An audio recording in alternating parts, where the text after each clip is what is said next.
My name is Lydia Forson. I'm an actress from Ghana.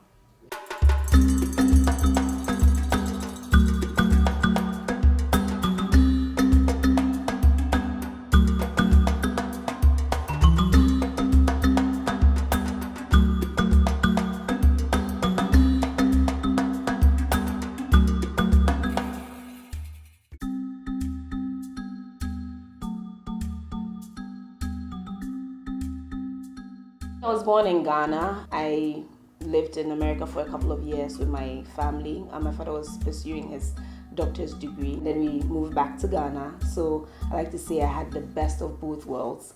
Can be a little confusing. I went to school in Akosua International School, finished there, went to secondary school in St. Louis Secondary School. It's an all-girls school, another interesting experience. And then I finished at the University of Ghana, where I majored in English language and information studies. I have two wonderful brothers, Sam and Emmanuel, my mother and father. They're not together anymore, but we are still a very close family. Being an only girl has its perks and its disadvantages, but I think it has way more perks than disadvantages. I have four wonderful nephews and nieces who I call my children, and I get to spoil. So that's just my small family. I think the one thing in my childhood that made me want to become an actress is my older brother. Growing up in a mission house, we moved around a lot, and it was just the three of us. And we didn't have a lot in terms of entertainment. We would move to a new neighborhood and not know anyone. But my older brother loved movies, and sometimes in a day we could literally watch 6 films. And we wouldn't know titles, we would just forward it, watch it, not watch, the end credits. And then he would make us, act out some scenes from the film. So I think I always praise my older brother because he nurtured my creativity.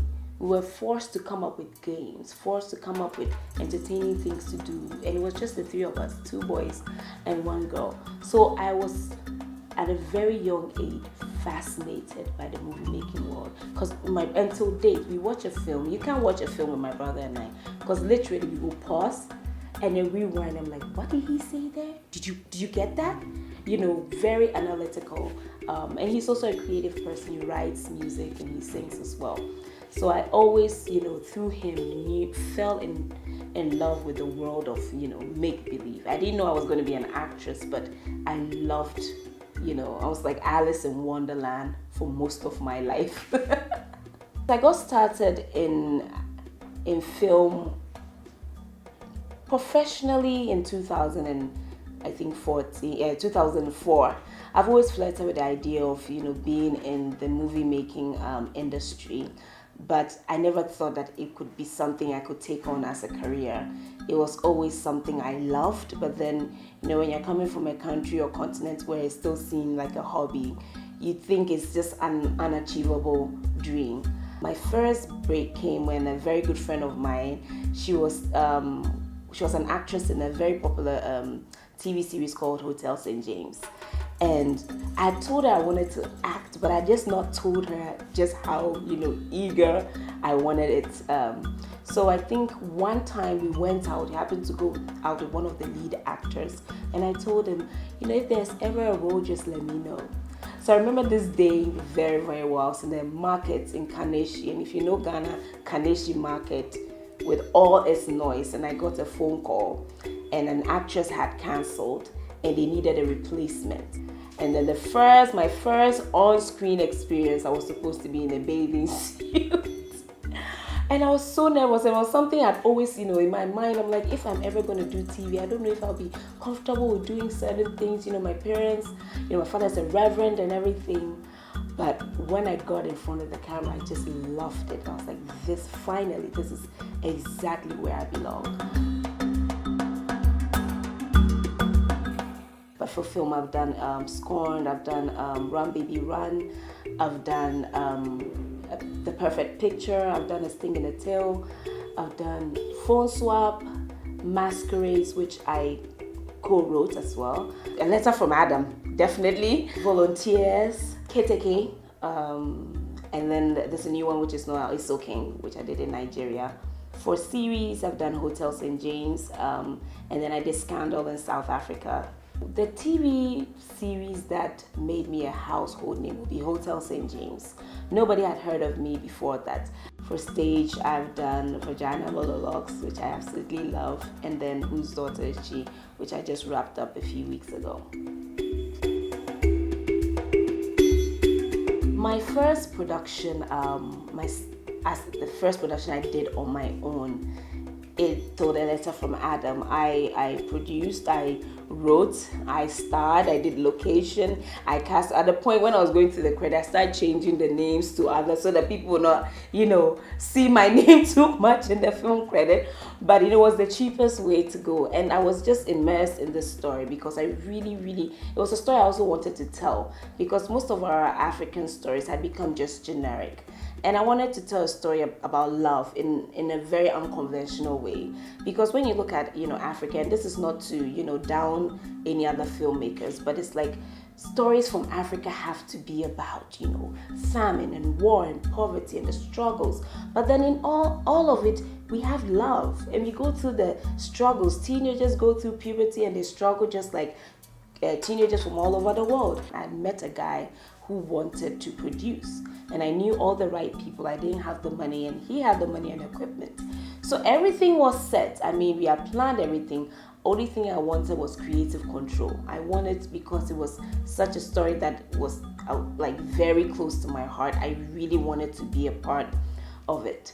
2 weeks before we shot, he just, for some strange reason, was not interested anymore. I called people, I had hired people, I put my name out there. People were ready to be on set because of me. And I was torn between calling everybody else and canceling it, or just, doing it. And I said, you know what? I'm going to do it. So I had no money. And I said, people should come and let's film. So as I was filming, I was looking for money. Every day I had to go out and look for money. I was looking for sponsorship as the film was going on.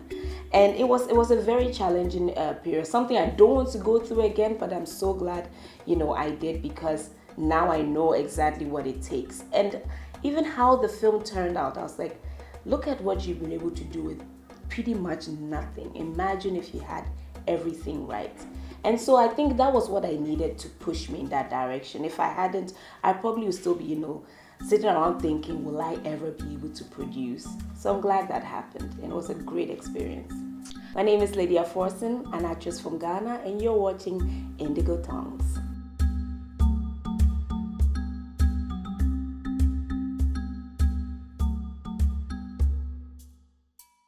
I think African women have such a hard time calling themselves feminists because of the negative association the word comes with. For me, for many years, I didn't like the word feminist, and to be honest, it's still a word I struggle to call myself, because feminists in Africa were supposed to be angry women who hated men, who never wanted to marry, or they didn't like children, just women who challenged, the status quo. And but as I was, coming into my own, I realized that I was running away from this stereotype that I actually also was believing. I don't think Ghana is ready for a female president. It would be great to have a female president, but to have a female president, you have to be able to move past your perception of women and the misogyny. And it's something we like to pretend that doesn't happen, or we're such an equal society. But the reality is, you can talk to the most intelligent Ghanaian man, and he will say he loves women and he supports women until he gets there, and then he doesn't get the job and the woman gets the job. And I'm not saying all men are like that. I'm just saying the reality is, even the average Ghanaian man does not know that he's a misogynist or chauvinistic. It's just how we've been brought up as a society.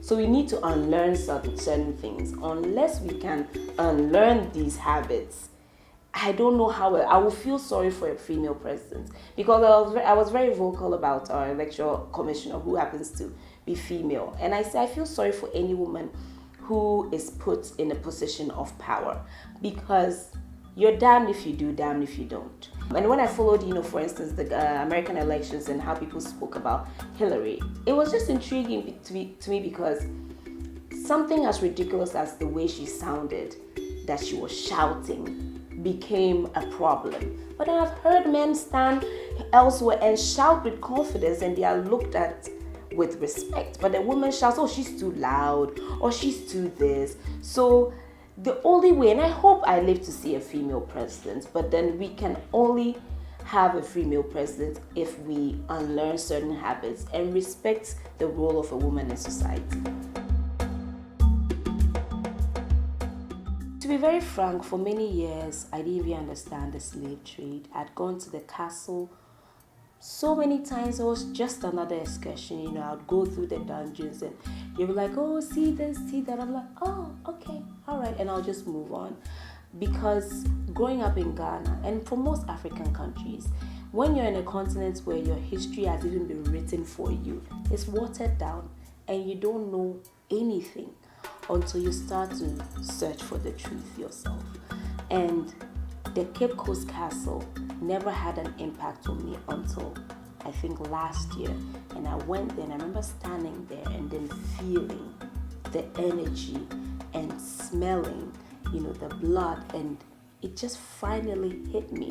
And it was just feeling, and I went with a Jewish woman who knew about the Holocaust, and it was a white woman. And to think, and never did I think in my world that it would be with a white Jewish woman that I'll share such a powerful connection with.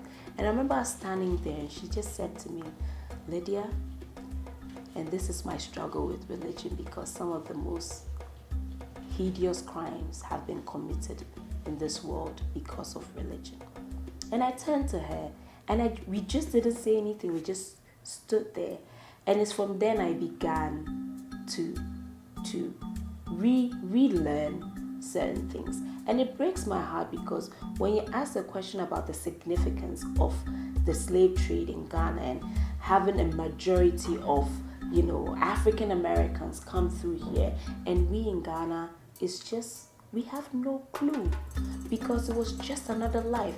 People who live by these slave dungeons don't even understand, because again, when you have gone through such a horrific period, for Africans, the only way we survive is to pretend it never happened. I was motivated to start my blog because writing is the one thing that comes extremely easy for me. So I started my blog in 2009 on my own, which was a complete disaster because I didn't know what I was doing. I just knew I wanted to write. So I closed it down, and in 2012 I started it again. Got a professional, complete disaster. But then I think 2 years ago I said, I have all these things I've been writing on social media, all these things I've been writing elsewhere, and I have to just do it and do it well. So I called up a couple of friends and said, I'm ready to start my blog, and I got someone to help me. And then also one of the main reasons why I did start my blog was when you're an actress, you have so many people trying to tell your story for you. You go into an interview and then someone takes what you say and tells it how they think they understand it. And I was just tired of people taking that power away from me. I admire Malaka Grant. She's a blogger. She's also a writer. I like Malaka because I actually learned a lot from her. She's Ghanaian and African American. And you would think I would not be able to relate, but I spent most of my childhood in America. And then I moved to Ghana, and you feel like you never fit in. So it's always great to have someone who can connect with you on that level. So she's pretty much at the top on my list. Sometimes I send her a message, I'm like, this is what I was thinking. Writers are obviously, I love Chimamanda Adichie. The first time I read her book, Purple Hibiscus, I was like, who is this black girl? But I think I connect with her style of writing because she's not imposing. She's actually just telling things from her viewpoint.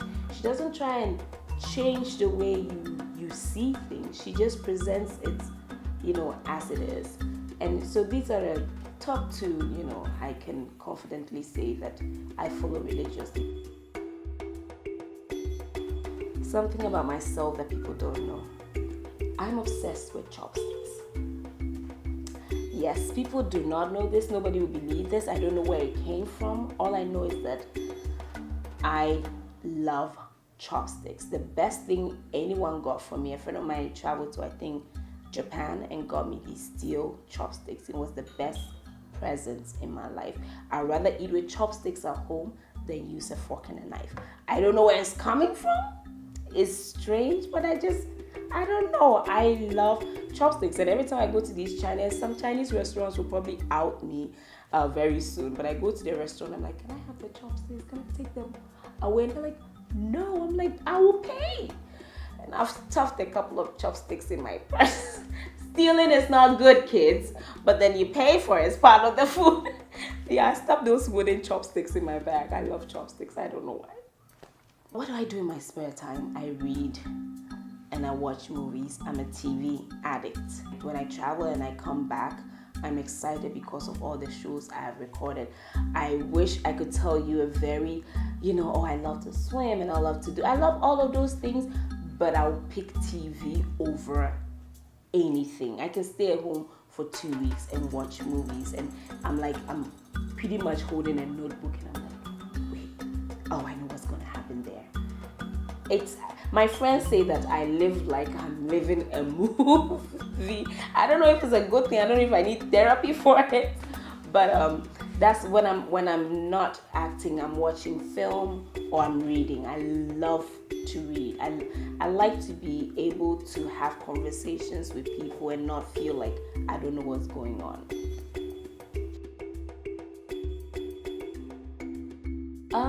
The philosophy I live by is anything is possible. And that's why I'm very open to people's lifestyle. I can never associate with anybody who's quick to judge people because of choices they've made. Immediately you do that, I know you're someone I cannot interact with because I don't know what I'm going to do in the next 2 years or next week. I may wake up one day and decide that I want to be part of, a polygamous cult. And it's not something I want, but then I need to know that I'm associated with people who may not always understand the things I say and do, but then will respect it. So my philosophy is just surrounding yourself with people who are open to the impossible.